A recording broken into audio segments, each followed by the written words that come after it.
Unaware his wife owned the $10 billion airline, he abandoned her and their sick son at the airport gate. Then boarded with his mistress. What would you do if your spouse left you and your sick child behind for someone else? Here is where the story begins. The boarding door closed on Lucas Hale while his 8-year-old son was still coughing into Naomi's coat. At Gate 14 inside JFK Terminal 8, the evening crowd moved around them in polished shoes and rolling luggage, unaware that a marriage was ending beneath the blue departure screens.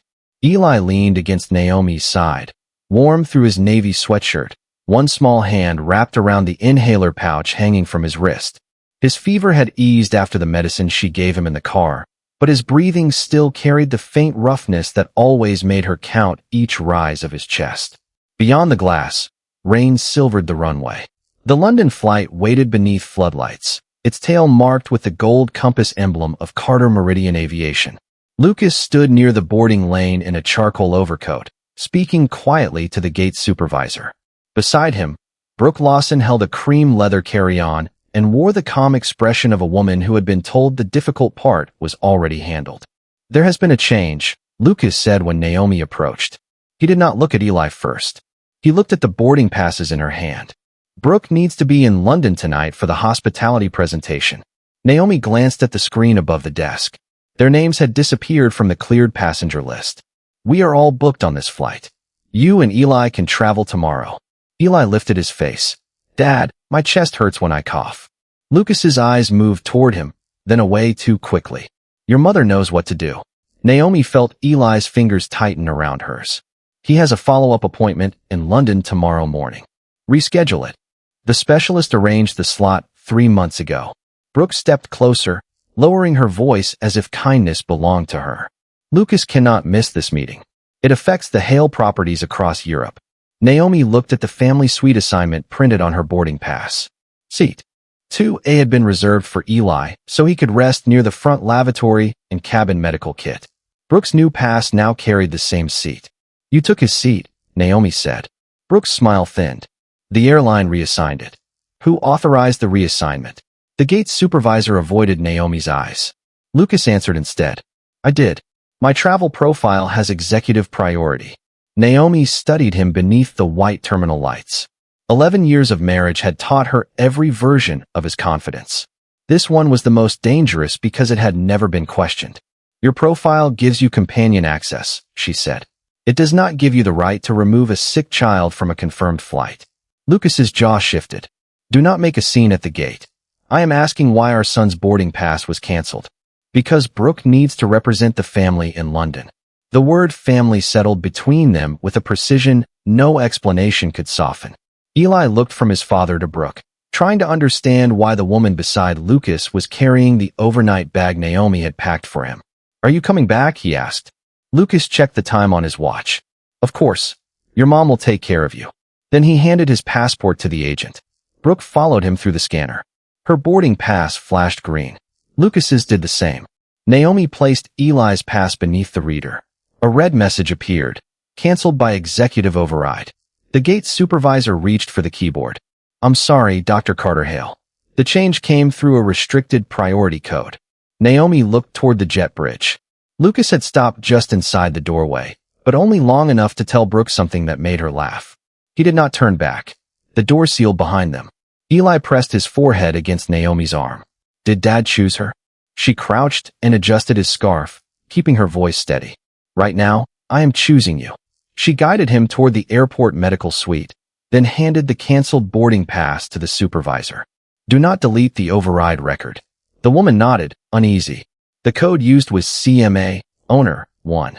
Naomi's hand stilled around the pass. That code was not assigned to spouses, partners, or brand executives. It belonged to one controlling office inside Carter Meridian Aviation. She looked through the glass at the aircraft preparing to push back. Lucas had just used the owner's authority to abandon the owner and her son. The first thing Brooke stole after Eli's seat was his name. Inside the airport medical suite, Naomi sat beside the examination bed while a nurse clipped a pulse oximeter to Eli's finger. The room smelled faintly of disinfectant and warm plastic, and the fluorescent lights made his skin look paler than it was. His oxygen level remained stable. His fever had settled below 100 degrees, but the cough still tightened his small shoulders every few minutes. Naomi counted the seconds between each breath without appearing to count at all. Through the glass wall, travelers hurried toward departures, carrying coffee, passports, and the quiet certainty that the person beside them would not disappear at the gate. "He can travel once the fever stays down," the nurse said. "But tonight, I would keep him close and avoid unnecessary stress." Naomi nodded. "Thank you." Eli watched the planes moving beyond the terminal windows. "Was that our airline?" he asked. "It was our flight." "That is not what I asked." Naomi adjusted the blanket over his knees. At 8 years old, he had already learned that adults sometimes answered the safest question instead of the real one. "The airline belongs to the Carter family," she said carefully. "Grandma's family?" "Yes." "Does Dad work there?" "No." Eli looked toward the closed medical room door. "Then why did everyone listen to him?" Before Naomi could answer, her phone vibrated. A message from Brooke appeared across the screen. A photograph showed her seated in the executive family suite, one hand resting on the divider beside Eli's folded travel pillow. Lucas's cuff and champagne glass were visible at the edge of the frame. The caption read, "London requires adults who understand priorities. Please do not create unnecessary trouble for Lucas while he is working." Naomi studied the image long enough to notice what Brooke had not. The monogram blanket across her lap carried Eli's initials, ECH, stitched in navy thread. The cabin team had prepared the suite for a child with respiratory needs, not for a brand director traveling beside another woman's husband. A second message followed. Brooke had changed her profile name in the Carter Meridian app to Brooke Hale, Executive Family Representative. Naomi felt no surge of anger, only a precise coldness beneath her ribs. Brooke had taken a seat, then a surname, and now a corporate title that did not exist. The gate's supervisor appeared at the medical suite entrance holding a tablet. "Dr. Carter Hale, I preserved the override log as requested." She lowered her voice. "There is something else you should see." Naomi stepped into the hallway, leaving the door open so Eli could still see her. On the screen, the original passenger manifest showed Naomi, Lucas, and Eli assigned to the family suite. 34 minutes before boarding, Brooke's executive account submitted a household substitution request. Lucas confirmed it using the restricted priority code. Under reason for change, Brooke had written, "Owner's spouse and child no longer traveling. Executive family representative will assume full suite access." Naomi read the sentence twice. "Who approved her executive account?" she asked. "It was created this morning through Mr. Hale's hospitality partnership profile. That profile does not authorize family designations." "I know." The supervisor swallowed. "But the request used your office code." Naomi looked at the audit trail. Lucas had not guessed the code. He had entered a credential linked to her chairman's travel profile, then reassigned Eli's medical notes, cabin preferences, and emergency contact file to Brooke. "Did the crew receive his health information?" Naomi asked. "Yes." The system transferred the entire suite profile. Her voice remained quiet. "Including medication instructions?" "Yes." The humiliation sharpened into something larger. Brooke was not merely sitting in Eli's seat. She was traveling under a profile built around his medical privacy, while Lucas allowed the airline to treat his sick son as removed data. Naomi returned to the bedside and kissed Eli's forehead. Then she opened the secure Carter Meridian app on her phone. She did not revoke anything yet. She requested a preservation hold on the manifest, the profile change, and every message attached to the override. Moments later, a confirmation appeared from operations. Brooke had already used Naomi's executive family identity to request private immigration clearance in London and access to the airline's chairman's suite. The woman who believed she had replaced Naomi at the gate was now attempting to enter rooms reserved only for the airline's true owner. Lucas tried to turn one canceled boarding pass into a declaration that Naomi no longer belonged to the family he was using her airline to represent. Eli had fallen asleep beneath a gray medical blanket when Naomi's phone rang again. The caller ID showed Lucas's private number, but Brooke's voice reached her first through the cabin noise. "He wants this handled before landing," she said. Naomi stepped into the hallway outside the medical suite, keeping the glass door within sight. "Put my husband on the phone." Brooke gave a soft laugh. "That title seems to be the source of the confusion." A few seconds later, Lucas answered. His tone was low and impatient, as though Naomi had interrupted a meeting rather than been abandoned with their sick son. "Why did you preserve the manifest records?" he asked. "Because you used a restricted code to remove Eli from a confirmed medical travel profile. I corrected a passenger assignment. You replaced our son with your mistress. Brooke is traveling as my business partner, under my executive family identity." Silence held for a moment. Then Lucas changed direction. "My attorney sent you a document. Open it." An email arrived while he spoke. Attached was a temporary separation agreement prepared that afternoon.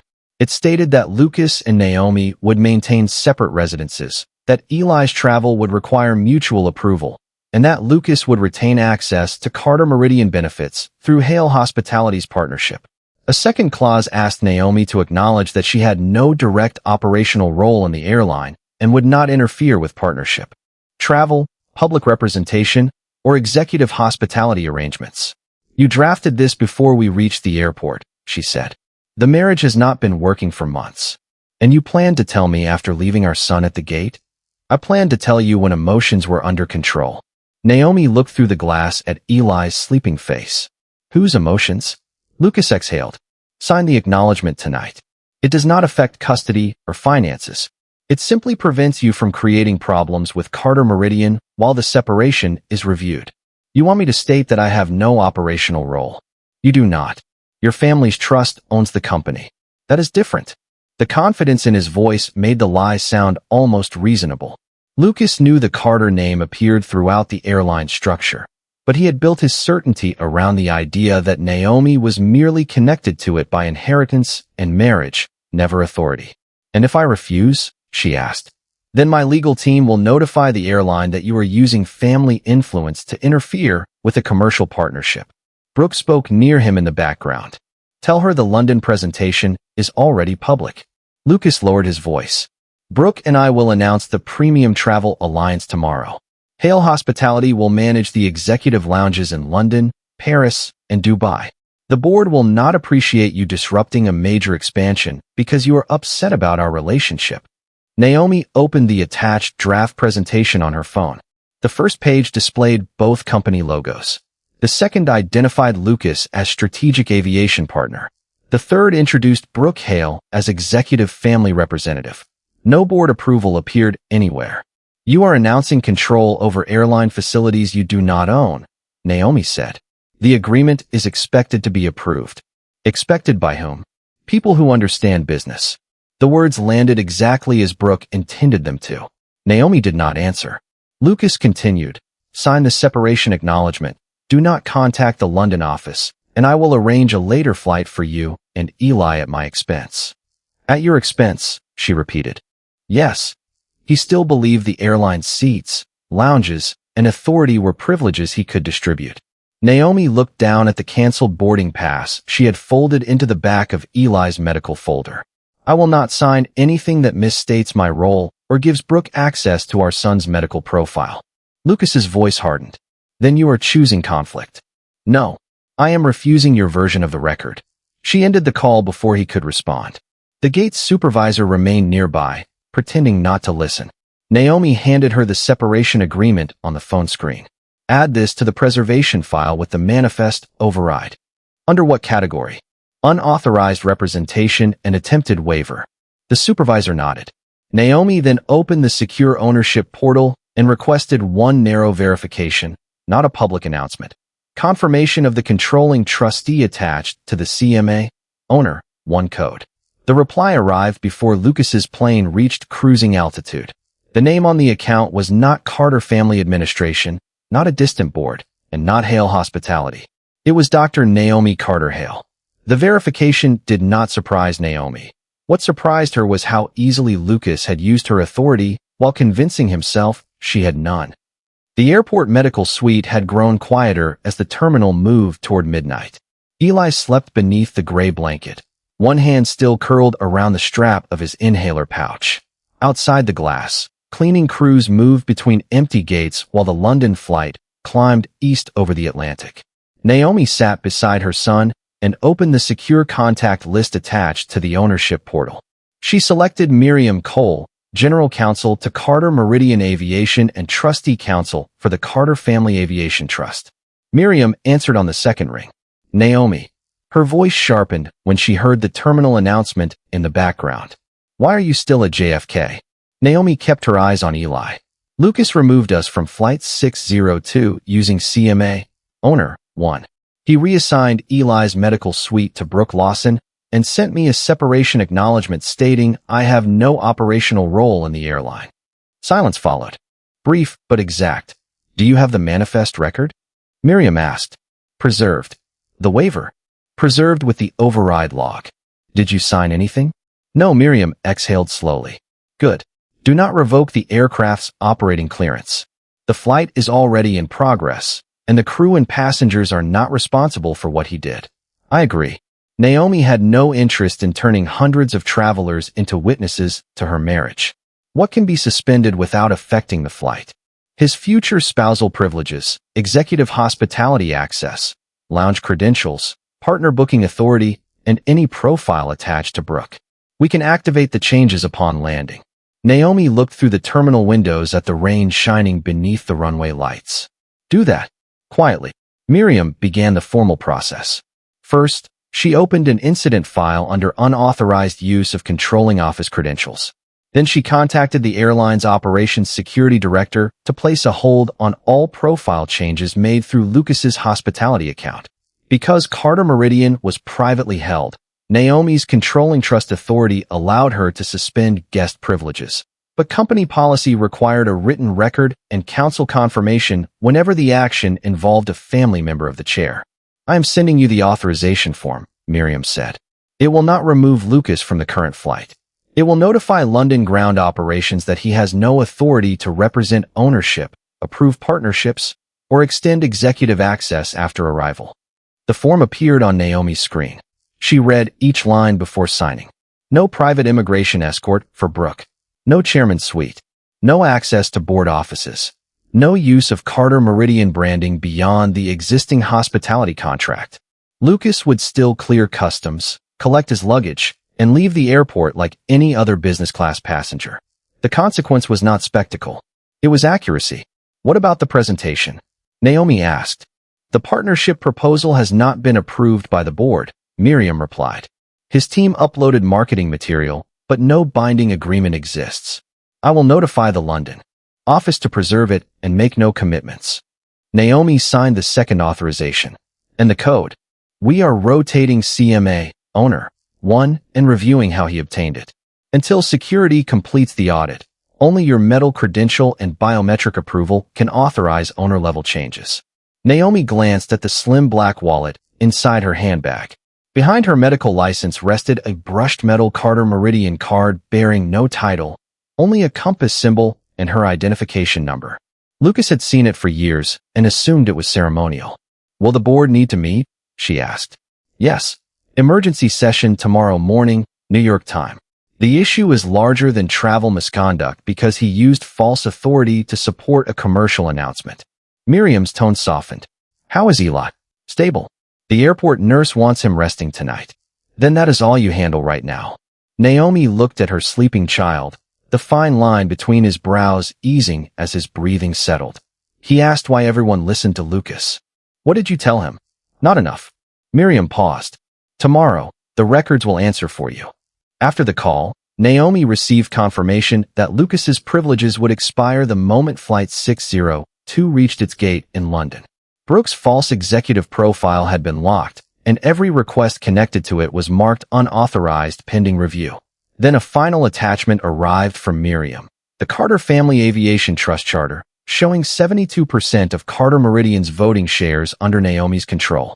Lucas had boarded believing he carried the owner's authority. In reality, he had just created the documented misconduct that allowed the real owner to take it back. The first sign that Lucas's authority had ended appeared when Brooke reached London and discovered the chairman's suite no longer recognized her name. Flight 602 arrived at Heathrow just after 9 the next morning, London time. The cabin doors opened to gray daylight and the muted movement of ground crews beyond the glass. Lucas stood first, fastening his coat while Brooke checked her reflection in the dark screen of her phone. For most of the flight, they had spoken as if the argument at JFK had already become history. Their presentation remained scheduled. Their hotel car was supposed to wait at the private arrivals lane. The Carter Meridian chairman's suite had been prepared for breakfast, wardrobe service, and a final meeting with the European hospitality team. Brooke had even asked the cabin manager to send her luggage ahead under the name Mrs. Hale. No one corrected her in the air. The correction waited on the ground. At the end of the jet bridge, a Carter Meridian representative greeted the flight crew, then turned to Lucas. "Mr. Hale, your onward arrangements have changed." Lucas barely slowed. "Have the car meet us downstairs." The executive vehicle was canceled at the request of corporate security. Brooke looked up. "Then take us to the chairman's suite." The representative held a tablet against her chest. "Ms. Lawson, your suite access is inactive. It was confirmed last night. The profile used to confirm it was not authorized." Lucas stepped closer. "I approved her access.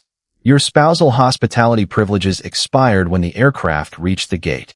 The words were delivered quietly, without accusation. Travelers continued past them toward immigration, unaware that the man who had boarded as an executive partner was being returned to the exact status his documents allowed.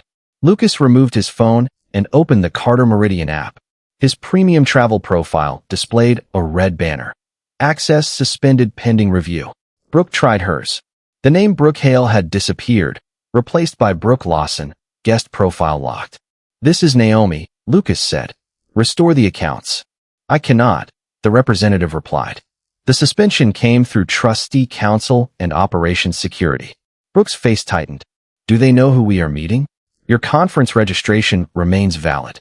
Carter Meridian will not provide transportation, private processing, office space, branding support, or executive representation." Lucas called the London operations office while they stood beside the moving walkway. The director answered, but refused his request to reinstate the credentials. "The board has not approved." "The Hale Hospitality Alliance," she said. "Your presentation may not use our name, routes, lounges, or aircraft. The proposal is being announced today. Then it must be announced without claiming Carter Meridian participation." Brooke turned away, pretending to check messages while two employees from the airline's London team passed nearby. They recognized her from the internal profile notice. Neither stared, but their silence made the false title she had used feel visible. At the private arrivals desk, another inconvenience waited. Brooke's immigration escort had been canceled because the service was reserved for approved executives and protected family travel. She and Lucas entered the standard priority line with other business class passengers. His hotel reservation remained active through Hale Hospitality, but the suite upgrade, chauffeured Bentley, wardrobe staff, and conference room booking had all been tied to Carter Meridian's executive account. "Use your company card," Brooke whispered. Lucas did. The hotel confirmed a standard suite and sedan, but refused to absorb the withdrawn airline services. "This is temporary," he told her as they collected their luggage. Brooke looked at the cream leather case carrying the presentation materials. "You said Naomi had no operational authority. She called someone in the family trust." "Someone?" Brooke's voice sharpened. "Your wife removed our access from New York before we landed in London." Lucas lowered his tone. "She is creating noise because she is angry. Then why is the airline obeying her?" He had no answer that did not weaken the story he had spent years telling. Back at JFK, Naomi sat beside Eli in a quiet airport hotel room, watching his fever settle after a night of rest. She did not follow the London confusion through gossip or photographs. Miriam Cole sent only the official incident summary. Every unauthorized privilege had been suspended exactly as approved. No passenger had been delayed. No flight had been disrupted. Then Naomi reached the section covering the planned conference presentation. The files uploaded by Brooke did more than describe a proposed lounge partnership. They assigned Hale hospitality management rights over Carter Meridian's premium terminals in London, Paris, and Dubai, and listed Lucas as the airline's controlling family representative. The slide deck from Part 3 had been expanded overnight into a public ownership narrative. Naomi read the final speaker note beneath Brooke's name. Once announced, the Carter board will have no choice but to formalize what the market already believes. Lucas had not abandoned Naomi and Eli merely to attend a meeting. He and Brooke were preparing to use the conference stage to claim authority over the airline before its real owner could correct them. Long before Lucas used Naomi's airline to leave her behind, she had used that same airline to keep his first hotel from closing. 8 years earlier, the lobby of the Heir Grand in Boston smelled of fresh paint, burned coffee, and fear hidden beneath expensive marble. Lucas stood behind the reception desk after midnight with his sleeves rolled to his elbows, staring at a spreadsheet that showed 37 days of operating cash. The hotel had opened during a weak travel season, construction costs had climbed, and 2 lenders were threatening to withdraw before the first winter. Naomi found him beneath the chandelier with a legal pad covered in numbers and a room key turning slowly between his fingers. "I may have to sell before we even stabilize," he said.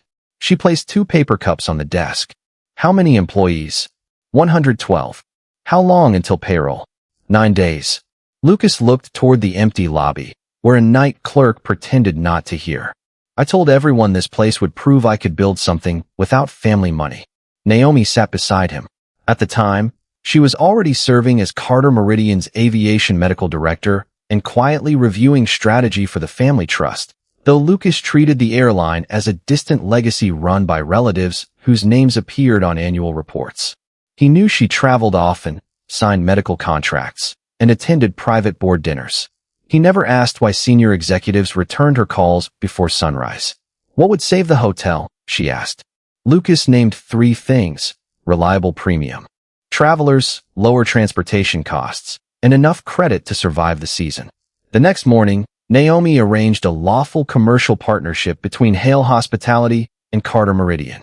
The airline began placing delayed premium passengers at the Heir Grand, purchased a block of rooms for flight crews, and negotiated airport transfers through the hotel's car service. She also introduced Lucas to a lender willing to extend working capital after Carter Meridian guaranteed a minimum volume of room bookings. Naomi did not give him money in an envelope or ask for her name on the building. She built demand where there had been none. Within 6 months, the lobby was full. Within 3 years, Lucas had opened properties in Chicago, Miami, and London. At the launch of the London hotel, he stood beneath camera lights and told reporters that he had created growth by recognizing a natural partnership between luxury hospitality and aviation. Naomi watched from the edge of the ballroom while he thanked his team, his instincts, and the people who trusted the Heir vision. Later, in their suite, she asked why Carter Meridian had not been mentioned. Lucas loosened his tie and smiled, as if she were being modest on his behalf. "The airline does not need publicity from me," he said. "And investors respond better to a clean founder story." Naomi let the answer pass. She had never wanted their marriage reduced to a balance sheet. She believed silence could protect his confidence without diminishing her place beside him. Over time, Lucas treated that silence as confirmation. He began telling hotel executives that airline privileges came through his strategic value. He introduced himself at conferences as the bridge between Heir Hospitality and Carter Meridian. When Brooke joined his communications team, she polished the story further, removing Naomi from partnership histories and replacing Carter family relationship with Heir Aviation Network.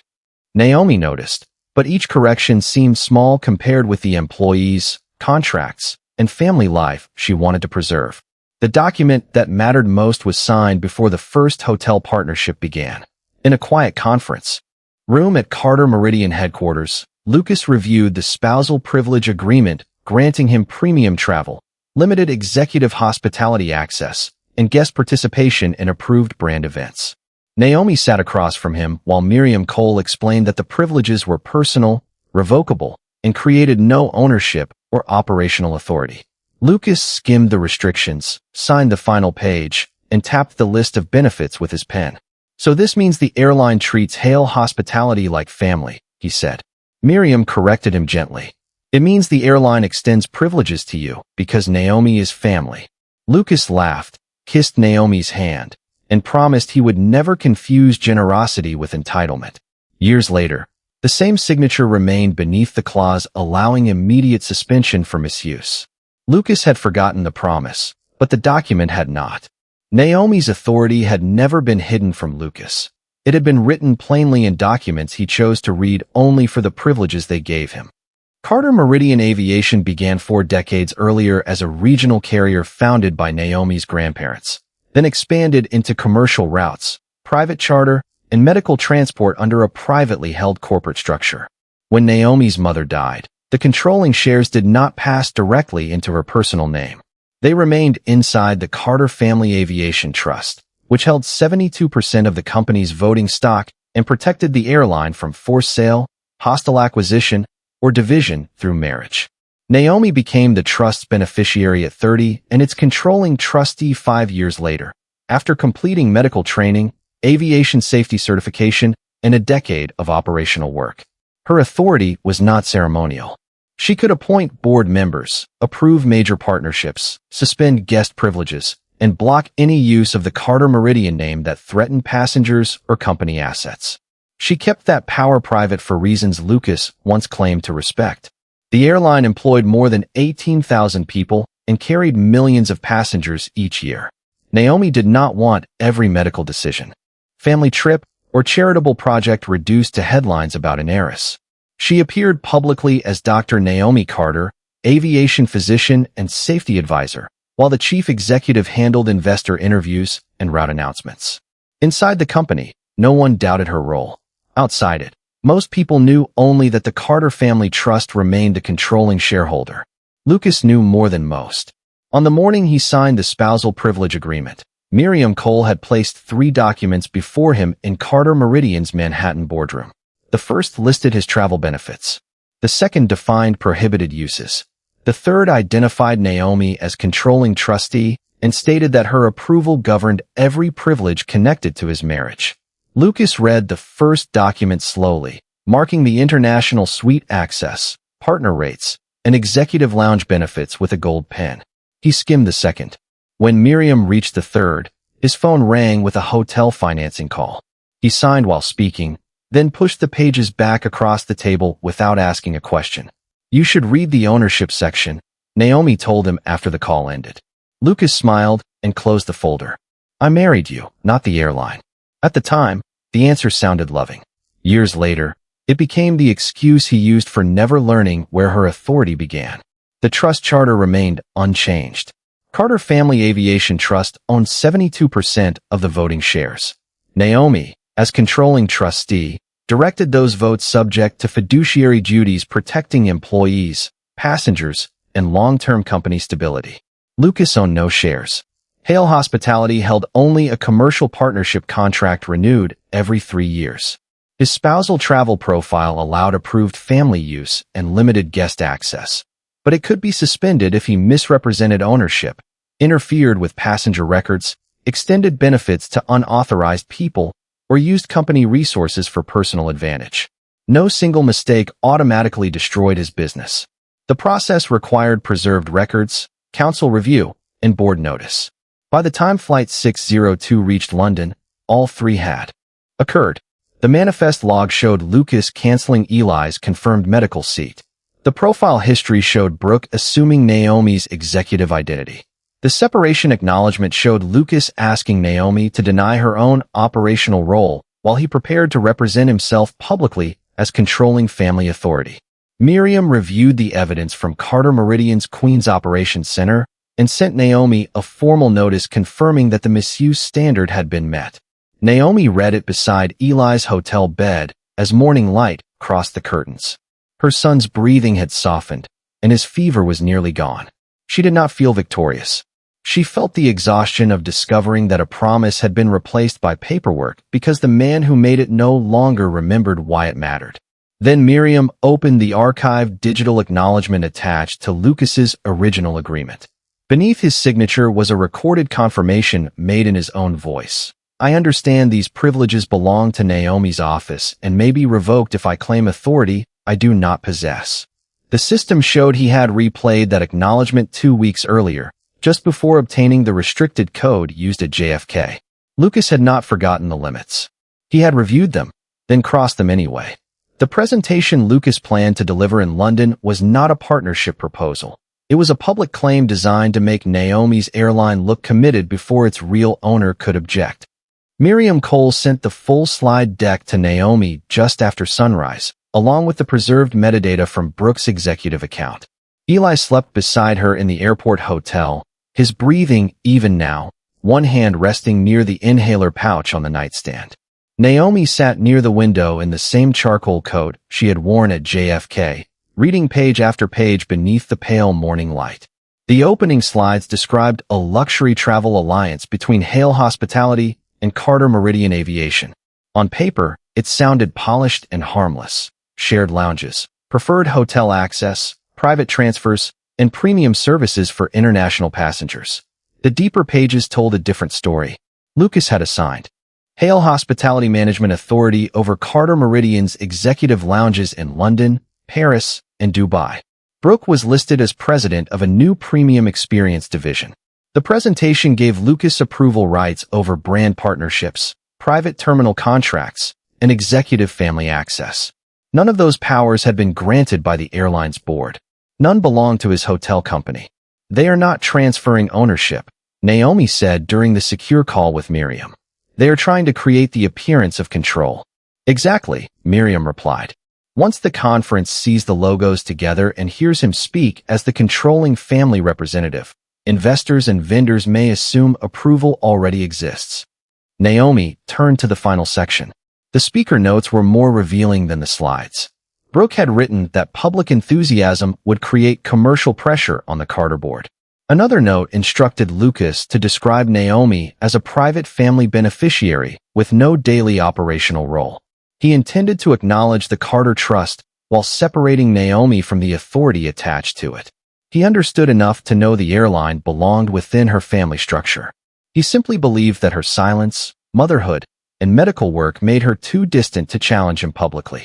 He replayed the privilege limits 2 weeks ago, Naomi said. So he knew he could not use my code. He also knew the board had not approved the alliance, Miriam answered. That is why the presentation describes approval as imminent instead of complete. Naomi looked toward Eli. He had asked why everyone listened to his father. Lucas's plan offered the answer.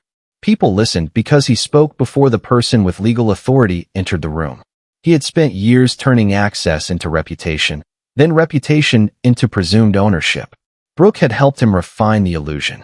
She understood that Naomi existed, that the Carter Trust controlled the airline, and that Lucas's privileges came through marriage. What she misjudged was the difference between being hidden and being powerless. In London, Brooke stood inside a Hale hotel suite while Lucas rehearsed the keynote at a dining table covered with printed programs.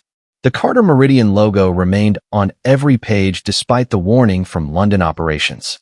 They cannot stop us from discussing a future partnership, Lucas said. We are not claiming a signed contract. Brooke pointed to the slide naming him controlling family representative. Naomi will challenge that. Not in public. She removed our access before we landed. That was private retaliation. The conference is different. He believed Naomi would protect Carter Meridian from embarrassment, even if doing so protected him. Brooke watched him adjust the language around board approval, softening legal claims while preserving the impression that the deal was inevitable. And if she appears? Brooke asked. Lucas looked toward the city beyond the windows. She has Eli. She will stay in New York. Back at the airport hotel, Naomi closed the slide deck and opened the conference schedule. Lucas's address would begin at noon London time before airline executives, hotel investors, and international press. Miriam recommended canceling the presentation immediately. Naomi considered it, then looked at the preserved manifest, the separation acknowledgement, the privilege agreement, and the ownership charter. Every fact was documented. Canceling the event would allow Lucas to call the conflict private and misunderstood. Letting him speak would make his intent public in his own words. Do not remove him from the program, Naomi said. Notify the conference that Carter Meridian will provide an ownership clarification before any partnership announcement. Miriam paused. Will you attend remotely? Naomi looked at Eli as he opened his eyes. His fever had broken, and the doctor had cleared him to travel later that morning. No, she said, folding the canceled boarding pass into her leather folder. We will be there when they learn who the airline has been listening to all along. Lucas stepped onto the London conference stage believing Naomi was still an ocean away, because he had never imagined the woman he abandoned would arrive before the lie he planned to tell. The Meridian Travel Forum filled a glass auditorium overlooking the Thames, where airline executives, hotel investors, and reporters sat beneath a screen carrying the gold compass of Carter Meridian beside the black crest of Heir Hospitality. Lucas waited behind the curtain in a tailored midnight suit while Brooke adjusted the microphone clipped to his lapel. Her cream dress matched the presentation materials stacked across the registration tables, each one describing a premium alliance that had never been approved. The ownership clarification is probably routine, Lucas said when a conference coordinator mentioned the revised program. Carter Meridian always protects its legal language. Brooke glanced toward the entrance.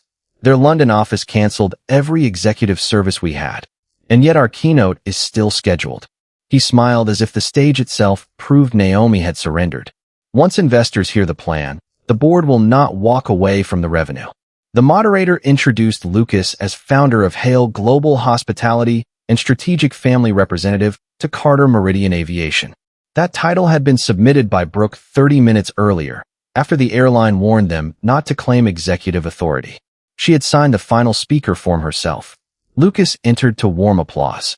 Behind him, the opening slide displayed luxury lounges, private arrival suites, and hotel properties connected by Carter Meridian routes. He spoke smoothly about seamless travel, shared standards, and the future of premium aviation.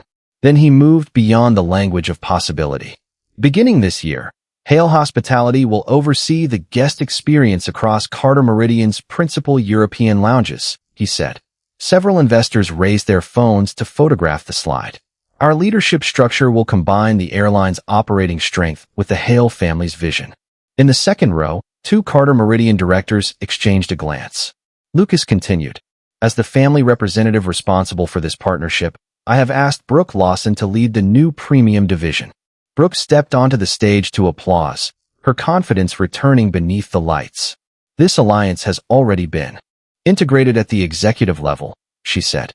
The remaining approvals are administrative. The statement crossed the line Miriam Cole had been waiting for.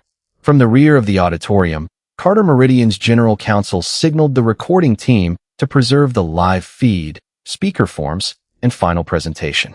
Lucas had now claimed authority publicly. Brooke had confirmed the false title in her own words. Neither could dismiss the plan as an early draft. The moderator prepared to invite questions when the auditorium doors opened. Naomi entered wearing a deep navy suit, one hand holding Eli's and the other carrying the leather folder containing his canceled boarding pass. His fever was gone, though he remained close to her side beneath a soft gray scarf. The room noticed them gradually. A reporter turned first, then an airline executive, then the rows nearest the aisle. The applause faded without anyone asking it to. Lucas saw Naomi and stopped speaking. Brooke's hand remained on the podium. You brought Eli here? Lucas asked, forgetting the microphone was live. Naomi did not answer from the aisle. She guided her son to a reserved seat beside Miriam, gave him a quiet smile, and waited. The conference chair stepped onto the stage holding the revised program. Before any partnership announcement proceeds, Carter Meridian Aviation has requested correction of the ownership and authorization record. Lucas moved toward him. This is a family misunderstanding. No, Miriam said as she joined the chair. It is a corporate representation issue supported by preserved travel and access records. The main screen changed. Lucas's presentation disappeared, replaced by the Carter Family Aviation Trust Charter, the 72% voting interest, and the controlling trustee's name. Naomi's full title appeared beneath her photograph. Dr. Naomi Carter Hale, controlling trustee and chair, Carter Meridian Aviation Group. The chair looked toward her in the front row. Dr. Carter Hale, as the airline's controlling owner, would you please join us and address the authority Mr. Hale and Ms. Lawson have claimed here today? Naomi rose while Lucas stared at the woman he had left at gate 14, finally understanding that the person he had removed from the flight was the only person in the room who could approve anything he had promised. Naomi did not take the stage to claim the airline. She took it so the record could state what Lucas had tried to erase. She walked past the first row with Eli's canceled boarding pass inside the leather folder beneath her arm. The conference lights caught the brushed metal Carter Meridian credential clipped inside the cover, the same card Lucas had dismissed for years as a ceremonial family token. On stage, Miriam Cole waited beside the conference chair and a Carter Meridian board secretary connected by secure video from New York. Lucas stepped away from the podium and reached for Brooke's hand, but she moved toward the presentation laptop instead, tapping through menus as if the ownership screen could be closed before the audience understood it. The technician blocked her access. "The display is now under conference control," he said. Brooke pulled out her phone and began searching the company website. Lucas turned to Miriam. "A trust beneficiary is not the same as an operating owner." His voice carried through the live microphone. "Naomi advises the family. She does not control this company." Miriam placed a certified document beneath the podium camera. The enlarged image appeared behind them. Carter Family Aviation Trust. Certification of Controlling Trustee. The certification identified Carter Meridian Aviation Group as a privately held company, confirmed that the trust owned 72% of its voting stock, and named Dr. Naomi Carter Hale as the trustee authorized to direct those votes. A second page carried notarized signatures, the trust seal, and the current board secretary's verification. "This certification was issued under the existing trust charter," Miriam said. "It has not been created for today's proceedings. It has governed the company throughout Mr. Hale's relationship with Carter Meridian." Lucas stepped toward the screen. "That does not give her unilateral power over commercial operations." The board secretary answered from New York. "No single officer has unlimited power. Dr. Carter Hale's authority is exercised through the trust, the board, and company policy. Those same procedures are why we are here." She displayed the board resolution adopted during the emergency session. It confirmed Naomi as chair, recognized her authority to protect voting control and company assets, and documented that no board approval had been granted for the Hale Hospitality Alliance. The resolution also stated that Lucas held no shares, no board seat, no officer position, and no right to represent Carter Meridian in negotiations. Brooke stopped searching her phone. She opened her speaker packet instead and tore the page carrying her false title from the binding. The paper ripped unevenly, drawing several cameras toward her. "That form was approved by the conference," she said. The conference chair held up the signed submission. "You supplied the title and certified that it was accurate." Lucas reached for the microphone. "This was a draft alliance. Nothing binding occurred." Naomi finally spoke. Her voice was level, neither soft nor theatrical. "You canceled our son's medical travel profile using my office code. You transferred his private cabin instructions to Brooke.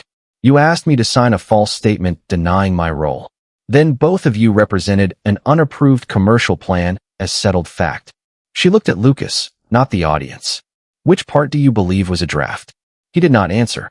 Instead, he opened the Carter Meridian app and tried to display his executive credentials. The screen showed only a standard customer profile. He called the London operations director from the stage, but the call routed to a recorded security notice. Brooke attempted to access the chairman's suite reservation and received the same rejection she had seen at Heathrow. Their authority was not collapsing because Naomi had embarrassed them. It was disappearing because every system had been corrected to match the certified record. Miriam then read the first operative section of the board resolution. All spousal travel privileges, executive hospitality access, partner booking authority, and representative permissions assigned to Lucas Hale were terminated for misuse and false corporate representation, effective immediately. Hale Hospitality's pending presentation rights were suspended, and Lucas was barred from speaking for Carter Meridian during the formal review. The board secretary entered the vote into the corporate minutes while the conference chair removed his name from the program. Lucas watched the revised screen replace strategic family representative with unauthorized presenter. Naomi closed the leather folder around Eli's canceled pass. The first thing Lucas lost was not the airline he had never owned. It was the right to keep pretending it answered to him. The board did not ask Naomi how angry she was. It asked what she intended to protect. 2 hours after the conference ended, Carter Meridian's emergency review convened in a secured meeting room above the London terminal, with the New York directors joining by encrypted video. Lucas sat at the far end of the table without a company credential, a guest badge clipped to the lapel of the suit he had worn on stage. Brooke remained beside the door, no longer introduced as an executive, her conference packet folded against her chest. Naomi took the chair reserved for the controlling trustee. Eli waited in an adjoining office with a Carter Meridian nurse and a tray of toast, fruit, and tea. His presence stayed close to her in the faint rasp she still imagined between every sentence. Miriam Cole began with the records already entered into evidence. The canceled medical booking, the transfer of Eli's profile, Lucas's use of CMA, owner, 1, Brooks' false executive designation, the separation acknowledgement, the unauthorized presentation, and the live statements both had made before investors and press. No new accusation was needed. The existing trail was complete. Mr. Hale, the lead independent director, said, "Did you authorize Ms. Lawson to use the chairman's family profile?" Lucas leaned forward. "I believe my marital access covered business travel connected to our partnership." Miriam placed his signed spousal privilege agreement on the screen. "You acknowledge that it did not." Naomi had never enforced those limits before. The director's expression did not change. "A rule does not disappear because no one previously caught you violating it." Lucas shifted toward Naomi. "You are allowing a personal dispute to damage both companies." Naomi kept her hands still on the table. "You placed both companies at risk when you announced rights the board had never granted." The financial consequences followed procedure rather than fury. Carter Meridian's accounts team disabled Hale Hospitality's ability to charge executive vehicles, suites, lounge services, and conference expenses to the airline's partner account. Pending invoices connected to Brooks' trip were returned to Hale Hospitality for review. The London, Paris, and Dubai lounge proposals were withdrawn because they had never received board authorization. Carter Meridian also suspended the broader hospitality partnership while counsel audited whether Lucas had used the airline's name in other unsupported negotiations. No hotel was seized. No personal account was frozen. Lucas simply lost access to resources that had never belonged to him. Brooke opened her phone and checked the travel itinerary Lucas had promised would carry her back to New York in the chairman's suite. The reservation now showed a standard commercial fare awaiting payment. "You told me the airline would approve the division once we announced it," she said. Lucas lowered his voice. "It still could, after this settles." Brooke looked toward the board resolution on the screen. "You do not have a vote. Hale Hospitality has leverage. It has a suspended contract." Her words came out thinner than she intended. She turned to Naomi, perhaps expecting satisfaction, but found none. Naomi was reading the employee impact summary. More than 400 Carter Meridian crew members used Hale hotels during irregular operations. If the partnership ended overnight, pilots and flight attendants could lose confirmed rooms in several cities. Thousands of passengers also held lounge reservations bundled with existing tickets. One director recommended immediate termination. Another argued for a clean break before Lucas could create more confusion. Naomi considered the numbers, then looked through the glass wall toward the adjoining office, where Eli was drawing an airplane on the back of a conference program. "Suspend all new business," she said. "Honor existing passenger reservations. Keep crew lodging in place for 30 days while operations secures replacements. Pay hotel employees for services already delivered." The review concerns Lucas's conduct, not people who relied on valid bookings. Lucas stared at her. "You are keeping my hotels afloat." "No," Naomi replied. "I am keeping your employees and our passengers from paying for what you did." The board approved the transition unanimously. Brooke lowered herself into an empty chair, finally understanding that the future Lucas had promised her had been built from borrowed access, borrowed titles, and one woman's restraint. Naomi could have cut every connection before sunset. Instead, she chose a controlled withdrawal that protected everyone who had never been part of the betrayal. Naomi's first act after taking back control was not to remove Lucas's name from every contract. It was to make certain no spouse, executive, or family member could ever again use a child's medical record as a private key. 3 weeks after the London conference, Carter Meridian's board met at its Manhattan headquarters to approve the restructuring plan. The glass conference room overlooked the East River, but Naomi kept her attention on the policy pages arranged before her. Every change had been reviewed by operations, privacy counsel, passenger services, and the independent directors. Owner-level codes would no longer authorize passenger substitutions by themselves.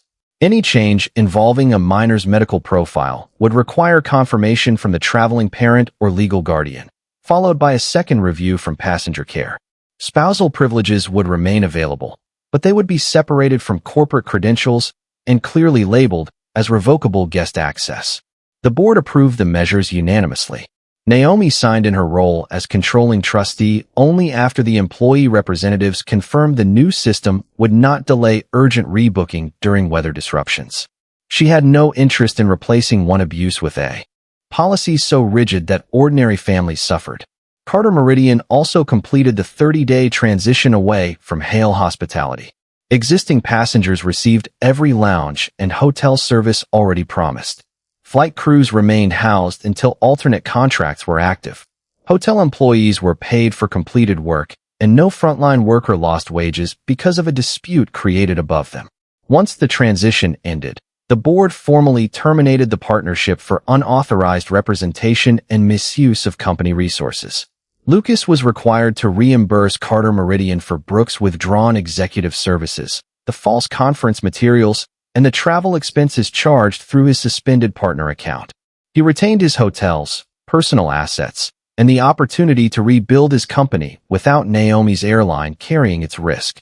The consequence was proportionate, which made it impossible for him to call it revenge. Brooke resigned from Hale Hospitality before the audit concluded. Her executive title had depended on a division that never existed, and the industry reports from London made clear that she had certified inaccurate information on the speaker form. Carter Meridian did not pursue public humiliation or demand that other companies refuse her employment. It simply barred her from privileged travel access and required payment for the services she had used under Naomi's profile. The rest belonged to the professional reputation she had chosen to risk. The divorce moved through private mediation in New York. Naomi did not ask the court to treat Carter Meridian as marital property because the controlling shares remained inside the family trust, protected under the structure Lucas had acknowledged years earlier. Their personal property was divided under state law, and Lucas agreed to a parenting schedule that placed Eli's medical needs above business travel. All decisions involving flights, international trips, or changes to Eli's treatment would require written notice and mutual confirmation. Lucas signed without arguing over the language. He had finally learned what happened when he treated consent as an inconvenience. Naomi used the restructuring to create a broader passenger care initiative within Carter Meridian's existing operations budget. The board approved dedicated support for children with documented respiratory conditions, including coordinated seating, medication alerts protected from unauthorized transfer, and trained ground staff during delays. The Medical Transport Division expanded its reduced-cost referral program for families traveling to specialist appointments. No new private fortune appeared. The airline simply redirected resources it already possessed toward the people most likely to be overlooked at a gate. Months later, Naomi moved with Eli into a quiet brownstone in Brooklyn, close enough to the airport for her work, but far from the hotel towers that had shaped Lucas's version of success. On their first evening, Eli placed the canceled boarding pass from Flight 602 inside a small wooden box with his old inhaler spacer and the gray scarf he had worn in London. Naomi watched him close the lid. "Do we have to keep this?" she asked. Eli thought for a moment. "Not forever, just until it does not hurt." Naomi understood. She had repaired the systems, protected the company, and ended the marriage without becoming cruel. The only question left was whether she and Eli could return to the place where Lucas abandoned them and leave without carrying the gate home. 1 year after Lucas left them at gate 14, Naomi returned with Eli, not to reopen the wound, but to watch it become a doorway for someone else. Morning light poured through JFK Terminal 8, turning the polished floor silver beneath the departure boards. Carter Meridian's gold compass glowed above the same gate, where Eli's boarding pass had once flashed red. This time, he stood upright in a navy jacket, taller by almost 2 inches, his inhaler tucked into the side pocket of his backpack instead of clutched in his hand. Around them, families gathered for the first anniversary flight of the airline's expanded medical travel program. A little girl wearing a knit cap held her mother's fingers near the priority lane. 2 brothers compared airplane pins while their father checked a folder of hospital appointments. Ground employees moved among them with tablets designed to protect medical seating requests from unauthorized changes. No family profile could be reassigned without verified consent. No executive guest could override a child's care for convenience. The procedures Naomi had approved were now ordinary parts of the airline's operation, quiet protections most passengers would never need to understand. Carter Meridian had completed its transition away from Hale hospitality without canceling a single crew room or passenger reservation. New hotel partners had been selected through board review, and the airline's employee teams had helped design the contracts. The medical transport division had also carried hundreds of children to specialist appointments at reduced cost during the year. Naomi had refused every suggestion to name the initiative after herself. The signs at the gate simply read Meridian Family Passage. Eli touched the edge of one sign. That girl has the same kind of travel folder I had. A better version, Naomi said. He smiled, then looked toward the boarding reader. Will mine turn green? It should. Should. Airlines require humility. He laughed, and the sound loosened something in her chest that had remained tight since the night of the storm. A familiar voice reached them from behind. Naomi. Lucas stood several feet away with a standard carry-on and an economy boarding pass in his hand. His hotel company had survived, smaller and no longer supported by Carter Meridian's contracts. He had followed the parenting agreement, attended Eli's medical appointments when scheduled, and stopped speaking about the airline as though it belonged to him. None of that restored the marriage. It only made him more reliable than the man who had walked through the jet bridge without turning back. Eli greeted him cautiously, but without fear. Lucas asked about school, then handed him a small book for the flight. I heard about the program, he said to Naomi after Eli moved closer to the window. You changed more than the access rules. The board and employees did. Lucas glanced at the families near the gate. I did not know you controlled all of this. Naomi looked at him for a moment. The old answer would have listed signatures, trust documents, meetings, and warnings he had ignored. She no longer needed him to agree with the record. You knew enough to use the privileges, she said. You just never cared enough to learn where they came from. He lowered his eyes to the plain boarding pass between his fingers. I am sorry about that night. Naomi watched Eli help the little girl retrieve a dropped airplane pin. He needed you to stay. I know. Knowing later is not the same as choosing him then. Lucas nodded. There was no argument left, only the consequence of one. When boarding began, Naomi walked with Eli toward the scanner. The agent greeted them, then paused as Eli presented his pass himself. The light turned green. He looked back at his mother, proud and relieved, before stepping into the jet bridge. Naomi followed, but stopped once to glance through the glass at the aircraft waiting beneath the clear morning sky. A year earlier, Lucas had abandoned his wife and sixth son at the gate, unaware she owned the $10 billion airline. Now that same airline opened its doors for every family she had chosen to protect.